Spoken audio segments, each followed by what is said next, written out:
Il y a une nécessité de prise en charge médico-psychosociale, c'est-à-dire que la prescription médicale ne suffit pas. Bon, on peut dire ça de la méthadone et du baclofène, mais en fait on peut dire ça pour toutes les personnes qui rencontrent des situations complexes. Par ailleurs, il y a très peu d'accès, les XAPA ne sont pas très bien, ils sont beaucoup dans les villes. Les soins spécialisés sont surtout dans les villes. Il y en a un petit peu en rural, hein, mais les expériences sont quand même pas très nombreuses. Je crois qu'on a quelqu'un ici qui va nous parler d'expériences rurales dans le Tarn tout à l'heure. Et donc il y a certaines régions qui ont très peu d'accès aux soins spécialisés. Donc face à ces différents constats, les Alsaciens, donc l'ITAC, ont décidé de créer les microstructures en 1999. Qu'est-ce que c'est qu'une microstructure?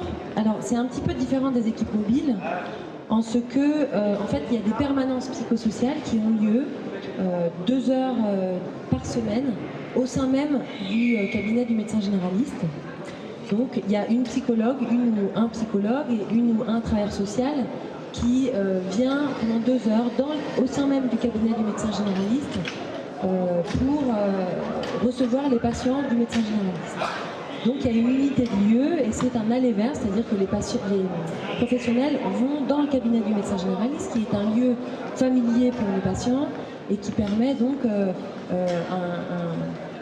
une confiance un petit peu différente qu'adresser à un psychologue en ville ou adresser à un travailleur social en ville, de secteur. L'autre chose importante, c'est un travail d'équipe réel, c'est-à-dire qu'il y a des réunions de synthèse régulières, mensuelles, qui regroupent donc le ou les médecins généralistes, l'assistante sociale et la psychologue, le coordinateur médical, mais aussi le pharmacien de secteur, les pathologues de l'hôpital, le psychiatre de l'hôpital qui peut venir parfois à la demande du médecin généraliste ou à la demande de l'équipe. Donc voilà, ces 3 choses sont importantes, la permanence qui est fixe, l'unité de lieu et le travail d'équipe. Alors qu'est-ce que permettent les microstructures? Donc ça permet un soin de proximité, c'est-à-dire que ça peut se faire n'importe où, dans n'importe quel village où un médecin généraliste veut s'engager dans la pratique des microstructures. C'est un lieu non stigmatisé, ce qui est quand même important, c'est-à-dire que les patients sont dans la salle d'attente avec tous les patients de la médecine générale. Donc le médecin généraliste de microstructure accueille aussi bien des patients de microstructure que une angine juste avant, un bébé après, une vieille dame ensuite. Ça permet un accès à une permanence des soins, quel que soit le lieu géographique. Ça permet un apport pluridisciplinaire en ville, ce qui est une première, hein, c'est-à-dire que la constitution d'une équipe pluridisciplinaire en ville autour du médecin généraliste, avec une porte d'entrée médicale, apparaît avec les microstructures, et c'est un outil dont les médecins généralistes se saisissent et qui émane d'eux-mêmes, hein, c'est-à-dire que c'est les médecins généralistes qui décident de s'outiller, hein, ce qui n'est pas rien, c'est-à-dire que ça ne vient ni de l'hôpital, ni des centres spécialisés. Donc ça veut dire que ces médecins généralistes s'engagent eux-mêmes à se trouver des outils pour travailler mieux en ville. J'insiste sur ce point parce que les financeurs ne sont pas toujours d'accord avec ça et que c'est parfois un petit peu difficile de maintenir cette autonomie de la médecine de ville et de ses particularités, qui ne sont pas comprises tout le temps par tous. Donc c'est complètement complémentaire des structures spécialisées parce que on voit que les patients circulent des microstructures aux soins spécialisés, mais on voit aussi qu'il y a des patients qui ne vont jamais dans les soins spécialisés et qui restent toujours chez leur médecin généraliste. Donc c'est très complémentaire. Et ce dispositif est centré sur les personnes que nous accueillons parce que c'est leur médecin traitant, leur réseau de soins propre et leur décision de soins. C'est-à-dire que tous les patients qui ont des problèmes d'addiction qui sont suivis par leur médecin généraliste ne sont pas inclus dans la microstructure. Il y a plein de patients suivis par le médecin généraliste qui ont des problèmes d'addiction qui décident de ne pas rentrer dans la microstructure. Alors les résultats de la microstructure. Donc, c'est une clinique pluridisciplinaire des addictions spécifiques de la ville. Je peux vous dire, moi, je coordonne les microstructures en région des Bouches-du-Rhône. Je travaille par ailleurs en XAPA. C'est pas du tout la même chose, hein. C'est vraiment une clinique très très différente. On s'est rendu compte là, maintenant au bout de 10 ans, 15 ans pour les Alsaciens, qu'il y avait un accès pour des personnes qui étaient inconnues des centres spécialisés. Pour vous donner un exemple, dans l'Exapa en général, il y a 20% de femmes. Dans la microstructure des Bouches-du-Rhône, il y a 50% de femmes qui sont suivies dans les microstructures.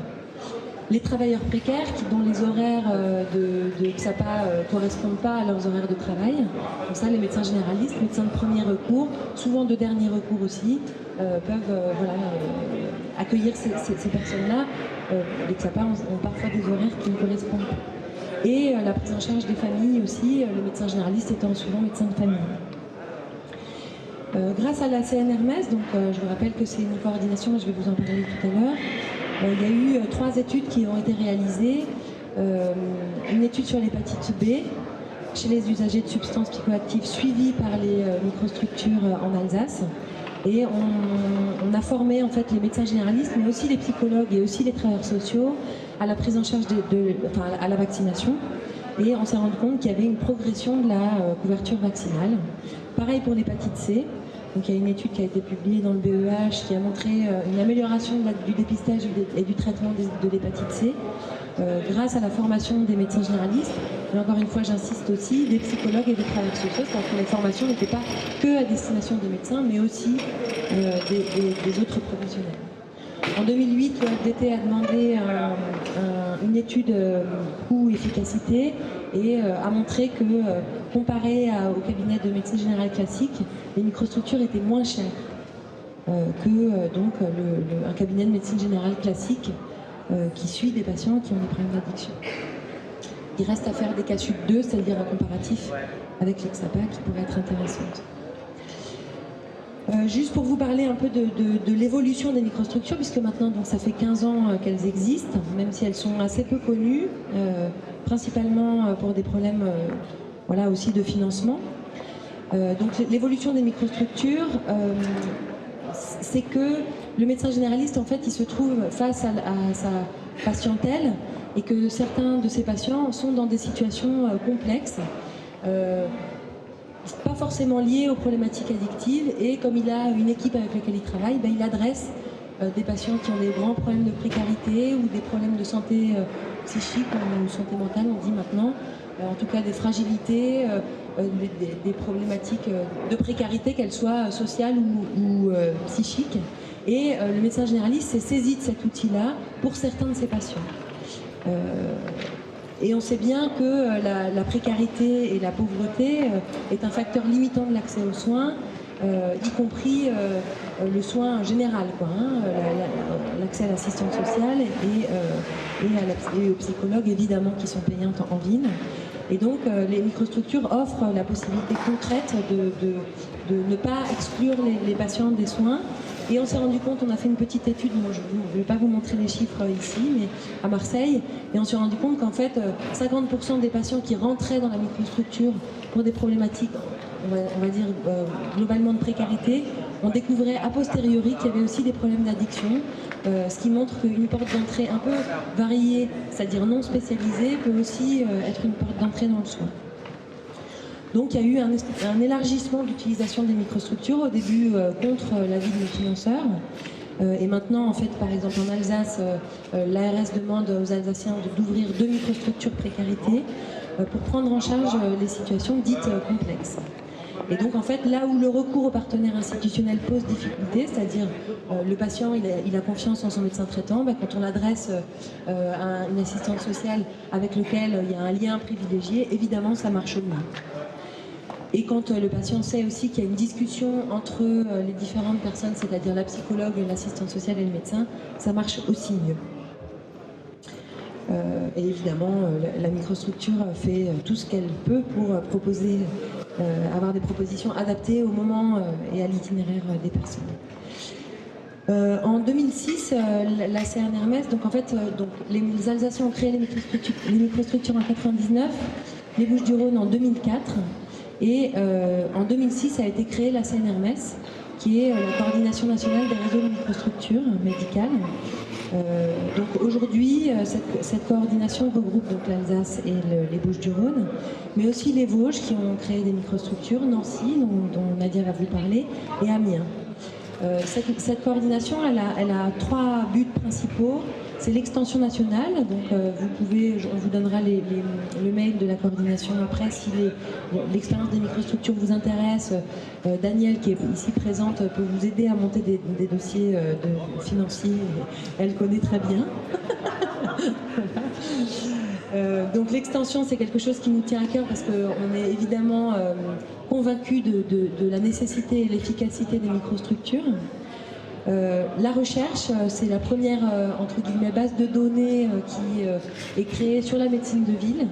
Il y a plus de 1000 patients qui sont dans les microstructures actuellement sur le territoire et c'est la première fois qu'on a autant de données pour les patients qui sont suivis en ville et évidemment l'évaluation des microstructures sur le département. Voilà, donc du coup, je laisse la parole à Nadia pour qu'elle parle de l'expérience de la mise en œuvre du réseau des microstructures à Nancy. Bonjour. Alors en fait, vous m'entendez?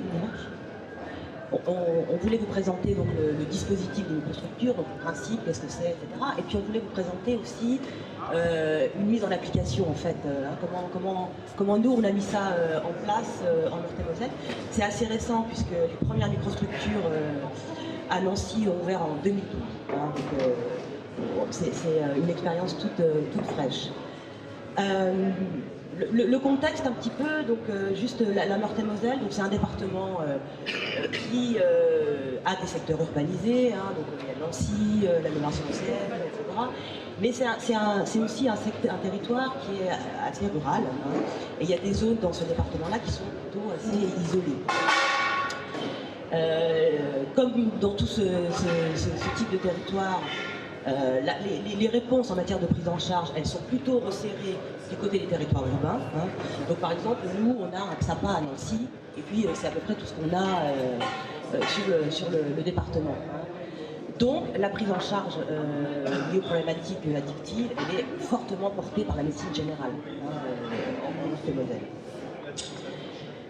L'intérêt qu'on a, nous, et avec lequel on a pu travailler, c'est qu'on a un réseau addiction Ville-Hôpital, qui est plutôt dynamique et qui est animé, composé de nombreux médecins généralistes qui se sont un petit peu emparés des problématiques addictives et qui se sont, on peut dire, embarrassés hein, des personnes dépendantes hein, dans leur cabinet et qui étaient capables de dire quels besoins ils avaient, quelles difficultés ils avaient dans leur pratique quotidienne hein, de tous les jours. Et quelles attentes, hein, comment on pourrait les aider. Donc nous on est parti du réseau Addiction Ville-Hôpital et des difficultés des médecins généralistes dans leur pratique quotidienne. Alors, qu'est-ce qu'ils disaient les médecins? Donc les médecins en ville, ils disent, déjà on repère que la prise en charge des patients addicts, et en particulier des patients qui souffrent de toxicomanie, donc, elle repose sur quelques cabinets de médecins. Il y a quelques médecins qui disent ok, voilà, moi je vais bien m'en occuper ou je vais bien recevoir ce type de patients. Et en fait, on se rend compte que sur un territoire urbain, eh bien, il y a 4-5 médecins qui concentrent vraiment ce public-là. Donc, c'est une grosse patientèle. Il y a beaucoup ils rencontrent beaucoup de personnes toxicomanes en particulier, et ils sont bien souvent un peu submergés par la patientèle. Alors ils disent que en plus, donc, il y a une augmentation des vulnérabilités sociales et psychologiques chez les patients toxicomanes ou addicts dans les cabinets de médecine de ville. Donc voilà, de plus en plus confrontés aux problèmes sociaux, à des difficultés sociales chez les patients lourdes, des problèmes psychologiques, psychiatriques aussi parfois. Et ils disent que dans leur pratique quotidienne, ils n'ont pas forcément le temps nécessaire pour prendre en charge vraiment la globalité de ces difficultés-là. Hein. Ils nous disent aussi que bien souvent ils ne connaissent pas un peu le dispositif, enfin les réponses sociales et psychologiques qui existent sur le territoire. Hein. Ou alors parfois elles sont inadaptées. C'est-à-dire que quand un médecin généraliste va prendre le temps, par exemple, de proposer une orientation en CMP ou en centre médico-psychologique, et bien parfois il faut 2-3 mois d'attente pour un rendez-vous, et puis en fait la démarche elle n'évolue jamais, quoi, ou en tout cas elle se concrétise jamais. Et donc pour ces patients-là qui sont en médecine de ville, parfois quand c'est vraiment difficile et qui se disent peut-être qu'ils seraient mieux pris en charge que ça part, eh bien les orientations ne sont pas suivies. Le patient, il reste, on va dire, fidèle à son médecin généraliste et il n'a pas envie, lui, d'aller au SAPA ou parfois de retourner au SAPA, ce qui va plutôt vivre comme un échec ou un retour en arrière parce que il a initié un protocole méthadone en SAPA, il est en relais chez le généraliste, et retourner en SAPA parce que à un moment dans sa vie, il a des difficultés sociales, etc., ça ne se fait pas, en fait. Et les orientations ne se font jamais. Ça, c'est vraiment quelque chose que disent tous. Hein. En rural, c'est d'autres problématiques qui sont repérées chez les médecins généralistes. Ils vont vous dire qu'ils sont très isolés hein, sur les territoires, que bien souvent, c'est le seul référent médical hein, du secteur. Donc ils sont un petit peu tout seuls. Que les dispositifs sanitaires et sociaux ils sont inexistants ou parfois plutôt éloignés et que cette population accueillie en cabinet, eh bien, elle est peu mobile. Hein. Il y a peu de transport, ils n'ont pas de voiture, ça coûte cher, il faut prendre le train pour aller au XAPA, c'est compliqué. Hein, voilà. Donc on est plutôt sur une problématique d'isolement chez le généraliste qui intervient donc en rural. Alors, la microstructure, vous imaginez bien que c'est forcément une réponse qui est adaptée, hein, puisqu'on va donc équiper le cabinet de médecine d'une permanence sociale et d'une permanence utile.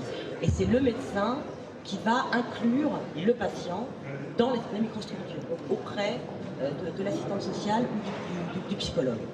Donc nous, on a expérimenté 2 microstructures en urbain, donc à Nancy et à Jarville, qui est un cabinet qui est situé dans une zone urbaine sensible. Et on expérimente depuis le mois de juin cette année 2 microstructures dans le rural.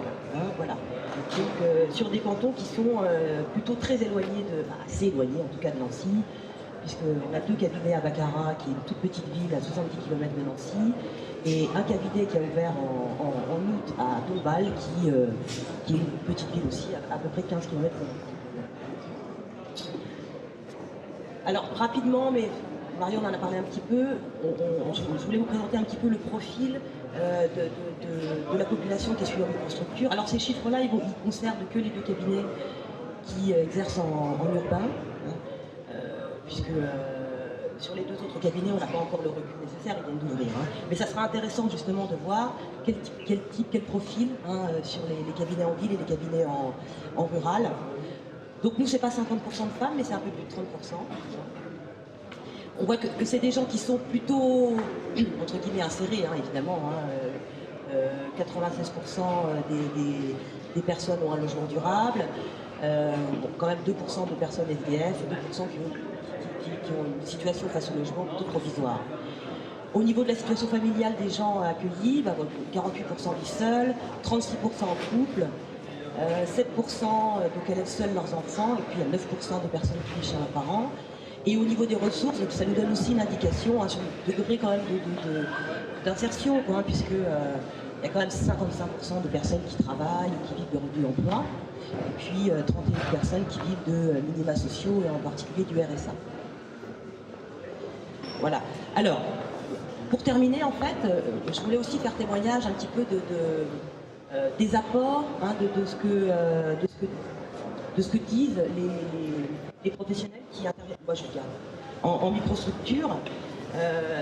Voilà, alors à quoi ça leur a servi, qu'est-ce qui fonctionne dans ce dispositif-là.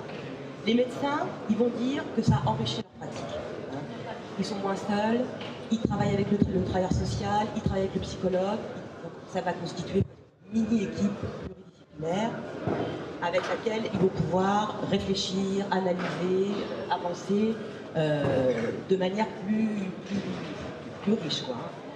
Donc ça développe une médecine de soins aussi coordonnée, puisque ça va permettre des orientations du travailleur social sur le secteur, etc. Hein.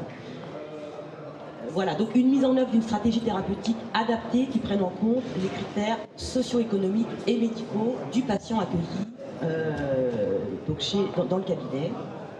Et puis donc l'intérêt encore d'un travail interdisciplinaire de proximité pour des médecins qui sont plutôt isolés, hein, qui avaient l'habitude de travailler tout seuls et de prendre en charge un petit peu toutes ces problématiques-là.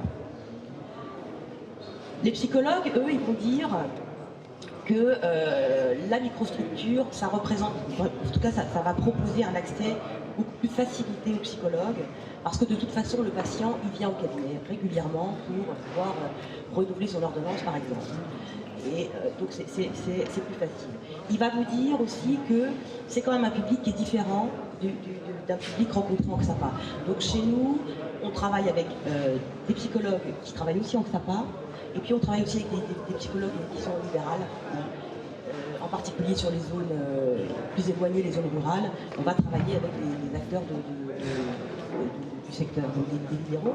Mais le psychologue qui travaille et au XAPA et sur les microstructures, il nous dit que c'est quand même un public différent, et ils nous disent que c'est souvent un public qui est un petit peu plus responsabilisé dans le parcours thérapeutique, etc. Ce qui est intéressant aussi, c'est que 2 patients sur 3 rencontrés en microstructure n'avaient jamais rencontré auparavant un psychologue. Donc on voit bien quand même que c'est une porte d'entrée vers le soin. Quoi. Voilà. Et il trouve aussi, hein, donc le psychologue, que c'est quand même très enrichissant de travailler avec le travailleur social, et que ça permet donc un petit peu de sortir de la clinique pure et voilà, de faire des va-et-vient sur vraiment la globalité de la situation de la personne. Le travailleur social, lui, il va vous dire que c'est très agréable de travailler en équipe, hein, autour d'un médecin généraliste et d'un psychologue. C'est vrai que le médecin généraliste, c'est quand même le noyau, hein, de cette petite équipe-là. Hein. Il connaît le patient depuis longtemps, il a créé une relation de confiance avec ce patient-là. C'est vrai que les médecins généralistes, c'est vraiment des acteurs de proximité, et en général, oui, ils sont dans une relation de confiance avec leurs patients. Donc quand le généraliste, il dit à son patient, écoutez, il y a une consultation, moi j'accueille dans mon cabinet un travailleur social qui va pouvoir vous aider sur cette question-là, c'est beaucoup plus facile, et le patient il va y aller plus facilement, hein, puisqu'il a confiance dans cette orientation-là. Ça se passe au sein du cabinet, donc il est rassuré, c'est moins stigmatisant, c'est plus facile de rencontrer une assistante sociale dans ce lieu-là qui est un petit peu plus longtemps. Parce que les patients, ils racontent souvent quand même au travailleur social que c'est quand même pas facile d'aborder le travailleur social de secteur, hein, l'assistant social de secteur, parce qu'il y a toujours la question de l'addiction qui est un enjeu, hein, dans l'accompagnement social, hein, auprès des travailleurs sociaux de secteur. Alors moi je ne sais pas, hein, si vraiment les travailleurs sociaux de secteur ont beaucoup de représentation, beaucoup de réticence. Oui, on peut dire que quand même, mais enfin bon, à travailler avec un public addict, mais en tout cas, l'addiction n'est plus le problème, hein, en tout cas, c'est plus l'enjeu, il n'y a pas d'enjeu en tout cas, puisque le travailleur social sait parfaitement qu'il va travailler avec quelqu'un, qui va recevoir quelqu'un qui a des problématiques d'addiction. Donc la relation est plus facile avec le travailleur social. Voilà un petit peu ce que je pouvais vous dire de l'expérience Meurthe-et-Mosellane. Peut-être pour finir, parce que la question du financement elle est importante, nous on a présenté ce projet-là dans un premier temps sur une expérimentation, c'est-à-dire qu'on a été rencontrer la MILC et porter avec l'expérience de la longue expérience de l'Alsace, etc. On a pu présenter 2 projets financés donc, sur des crédits expérimentation. Donc nous, on n'a pas encore de crédit pérenne, hein, voilà, mais on va dire que c'est en cours de pérennisation. Puisque ces 2 microstructures donc, à Nancy, les premières créées, sont aujourd'hui financées par des fonds ARS, donc État, fonds d'intervention régionaux. Donc on est quand même sur un temps de 3 ans aujourd'hui. Hein.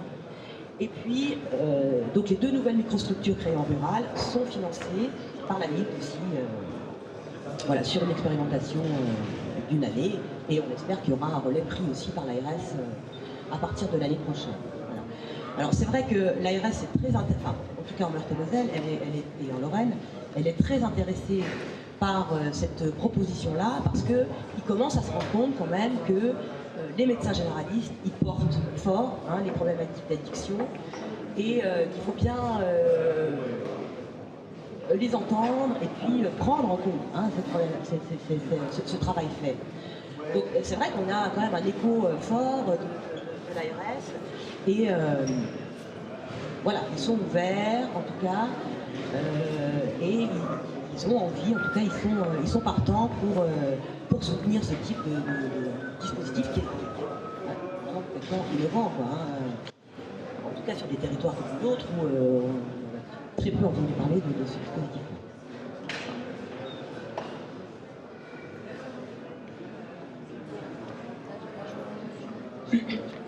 Voilà.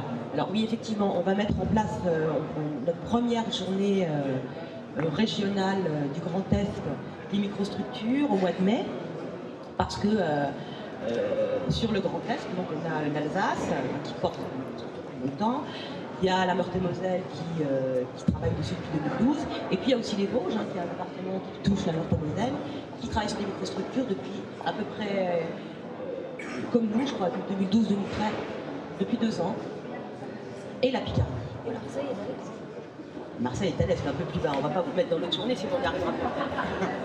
Donc on prend le grand nord-est, et voilà. Et on va organiser une journée de travail et d'études. Et puis on envisage aussi peut-être de coordonner ça peut-être de manière peut-être plus régionale. Enfin, voilà, quoi. Donc tout ça est en travail, mais c'est passionnant, c'est très intéressant.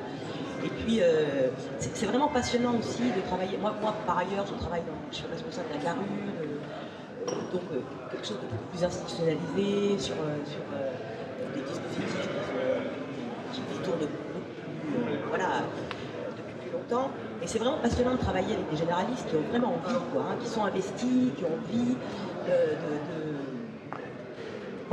de travailler mieux, d'être performants.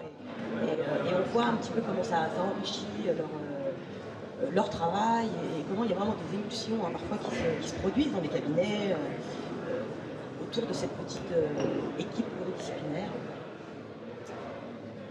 Voilà. En conclusion, je te laisse.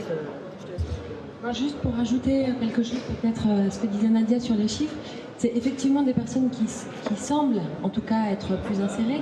Mais pour vous dire un peu des chiffres, à Marseille, il y a effectivement 50%, il y a 100% on va dire 95% des personnes qui ont une sécurité sociale, par exemple.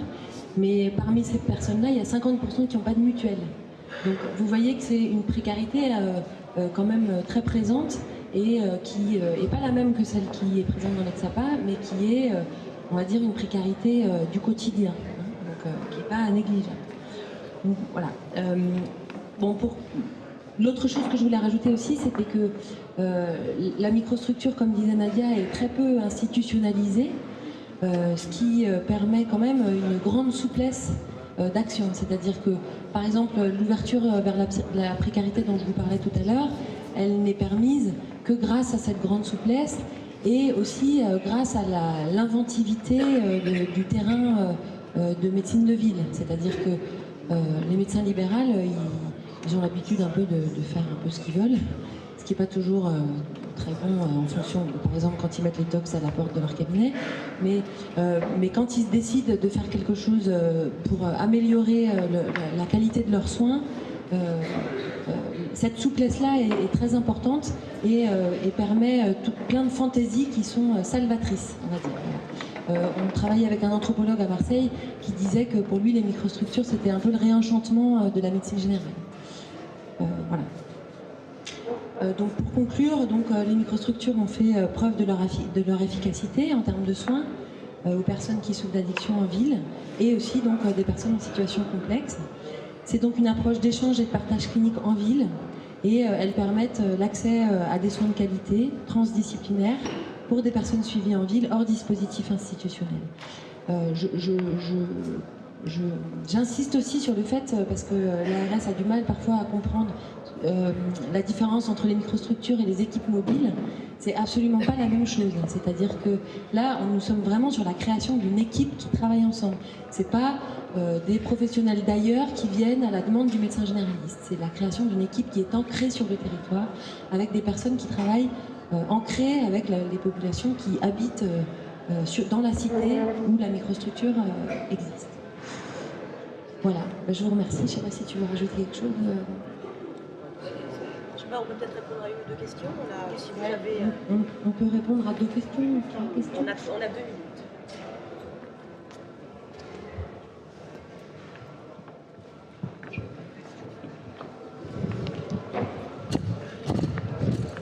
En fait, moi, la question concernait les femmes. Je me demandais si vous aviez des explications au fait que justement la proportion homme-femme est différente dans les microstructures, pardon.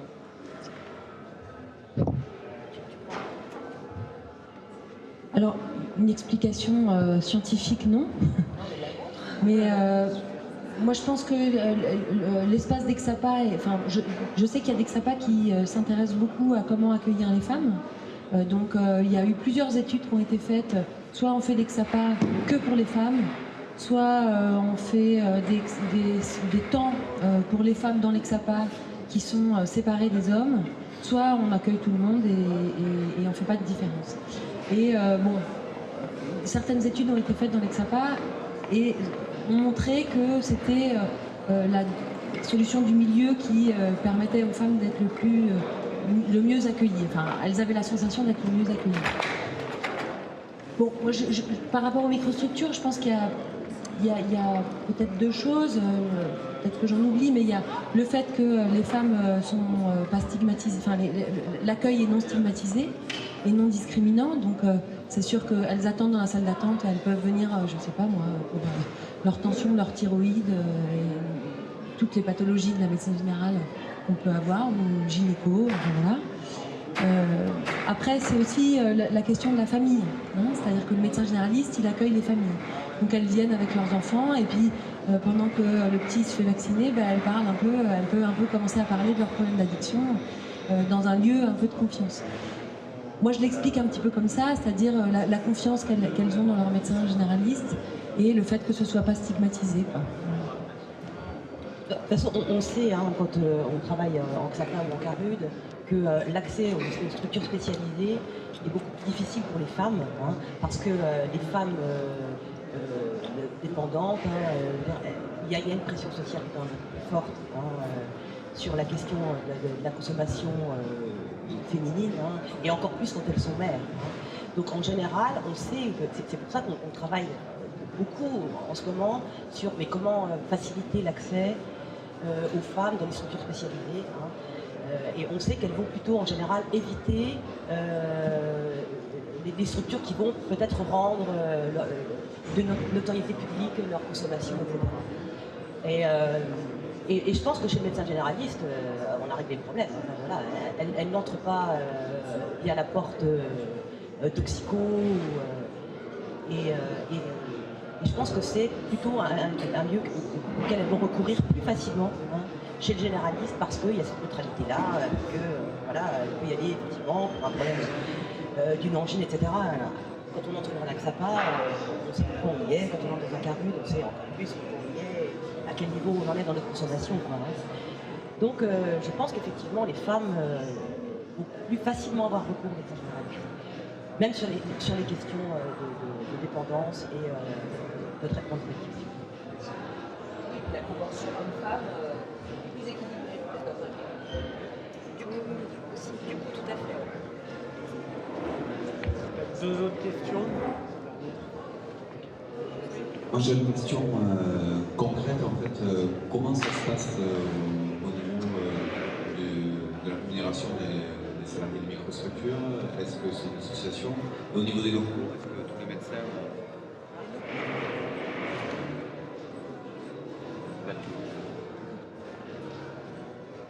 Je voulais savoir si les structures en fait, des médecins permettent d'avoir des bureaux qui peuvent accueillir un psychologue, un travailleur social.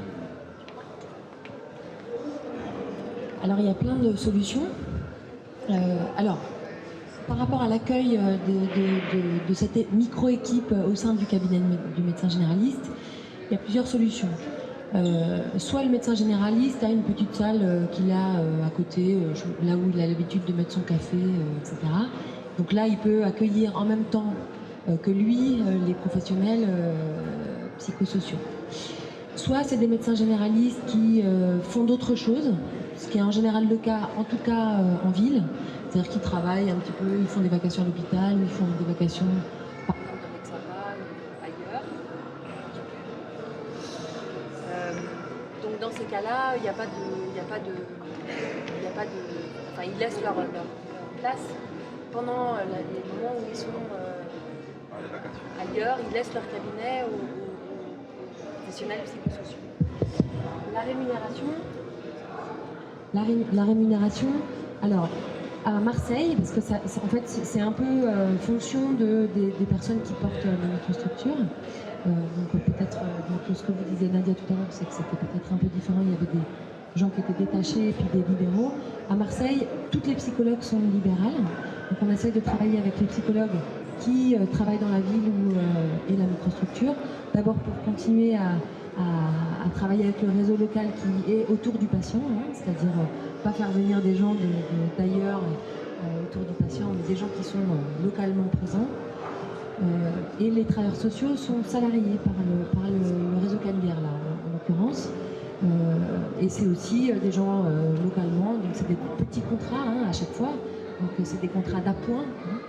Mais après, il y a d'autres endroits en Alsace et chez vous aussi, où c'est des gens qui sont détachés d'Exapa à côté. Mais ça peut être fait en ville.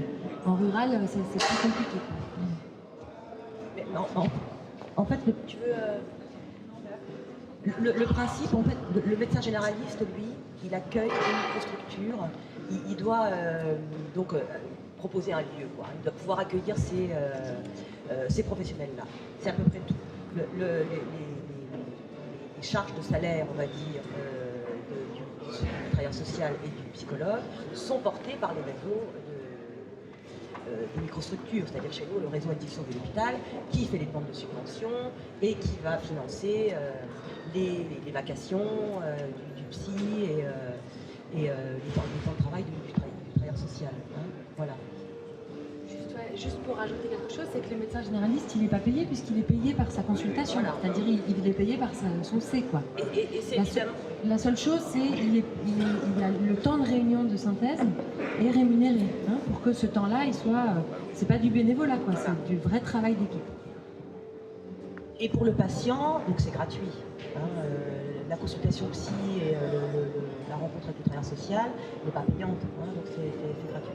Le patient, il va payer sa consultation chez le médical, quoi. Et peut-être Daniel, vous avez...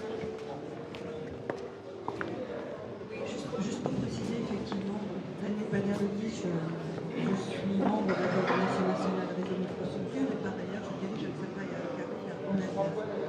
Et on a adossé l'expérience de SAPA quand on a démarré cette affaire-là.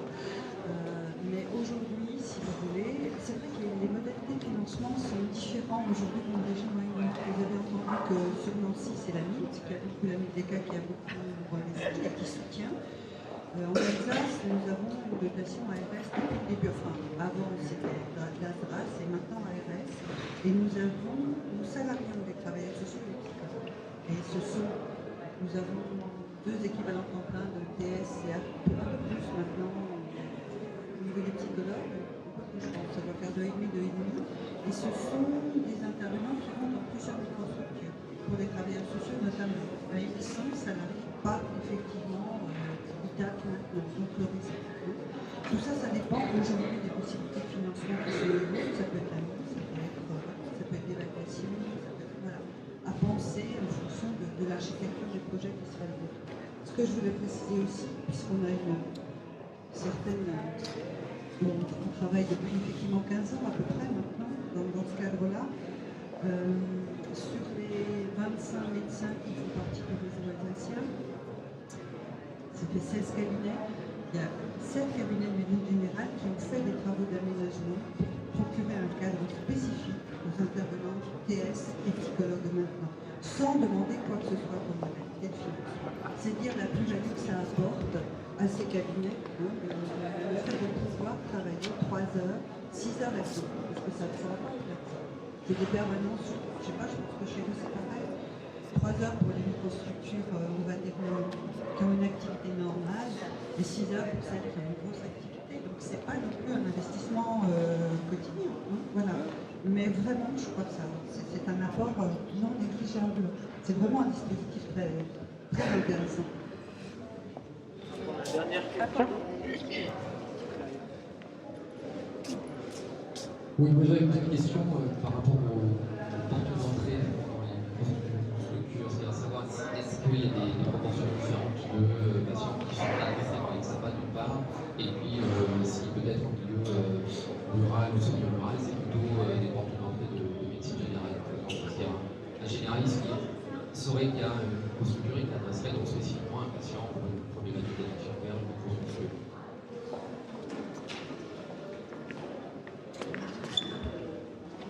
Alors c'est une bonne question parce que c'est la question que nous posent tous les médecins généralistes quand on leur propose les microstructures en disant ah non mais moi je veux pas me récupérer tous les tox du coin.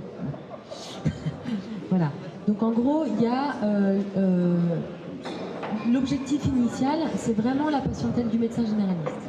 C'est-à-dire dans la patientèle du médecin généraliste, il y a déjà plein de gens qui ont des problématiques addictives. Donc au départ, c'est vraiment l'objectif, c'est celui-là. Après, évidemment, je pense par exemple à Salon de Provence, où la prise en charge est un petit peu compliquée dans les structures institutionnelles, où là, l'EXAPA oriente sur la microstructure, les partenaires médico-psychosociaux orientent sur la microstructure. Bon, c'est une microstructure qui a un peu des épaules, donc elle accepte ça, mais elle dit régulièrement, quand elle présente les microstructures aux partenaires, elle dit mais moi je ne veux pas que vous m'adressiez tout le monde. Enfin, elle a tous ses patients habituels déjà à voir. C'est pas un lieu où on peut vraiment adresser comme on adresse dans un XAPA en tout cas. Donc voilà. Après, par rapport à la question des médecins généralistes qui eux-mêmes ne suivraient pas de patients qui ont des problèmes addictifs ou qui ne souhaitent pas les suivre et qui adressent à leurs médecins généralistes, à leurs confrères, ça arrive. Ça pose la question du remboursement parce que donc il y a l'histoire de la médecine du médecin traitant. Donc le médecin traitant peut rester médecin traitant et adresse à la microstructure, et dans ces cas-là, le médecin généraliste prend une consulte un peu spécialisée hors médecine générale. Je ne sais plus exactement quelles sont les cotations, mais c'est possible, quoi, hein, qui est juste. Ça arrive assez souvent d'ailleurs qu'il y ait le médecin généraliste, médecin traitant, et le médecin généraliste de la microstructure, et ces deux personnes essayent de travailler ensemble autour du patient.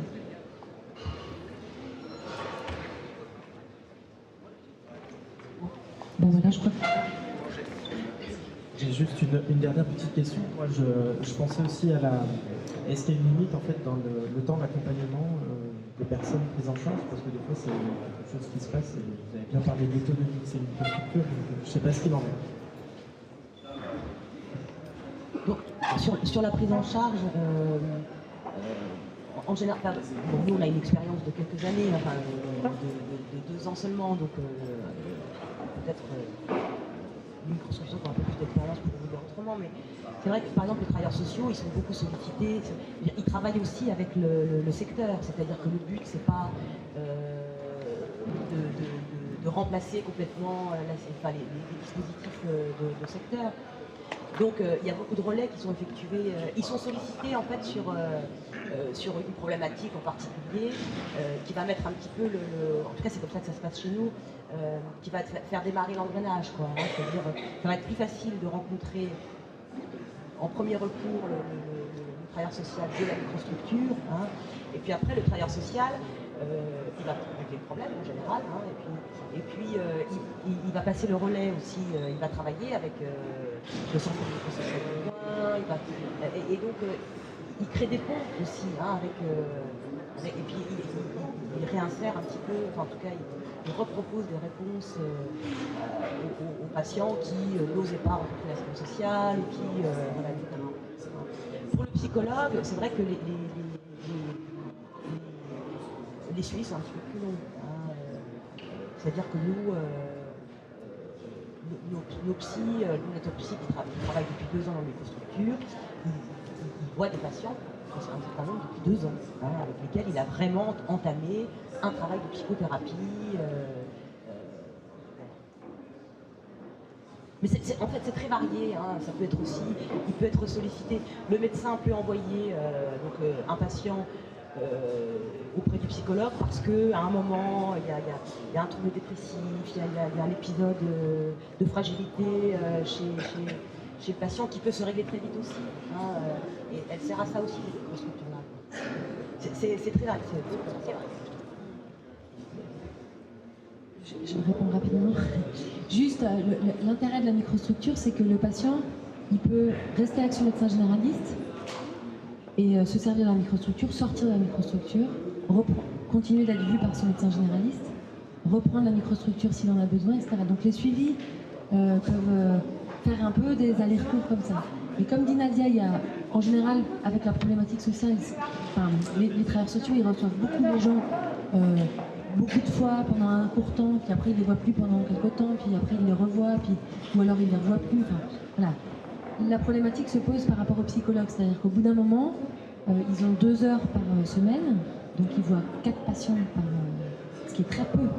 C'est-à-dire que le financement, il est que pour ça. Donc ils s'arrangent, soit ils les voient tous les 15 jours, ils les voient beaucoup les 3 premiers mois du suivi, et puis après tous les 15 jours, et puis après... Là, puis dans ces situations de crise, ils essayent de les revoir. Bon, il y a quand même beaucoup de psychologues qui font un peu de bénévolat. Hein. Mais bon, voilà, après c'est compliqué de faire autrement, mais on essaie de s'arranger. Quand on a un peu de sous, voilà, on fait comme on peut, quoi. Hein. Mais c'est sûr que c'est des temps courts et des patients qui rentrent. Enfin, les psychologues disent que ces patients-là rentrent dans le travail, quoi. Hein. Il se passe quand même des choses intéressante en ville, hein, de ce point de vue. Après, on s'arrange. C'est pas toujours très simple. Mais je crois que notre collègue attend de faire sa présentation. Donc, merci beaucoup de votre présence. Et on est là si vous voulez en savoir plus. Merci.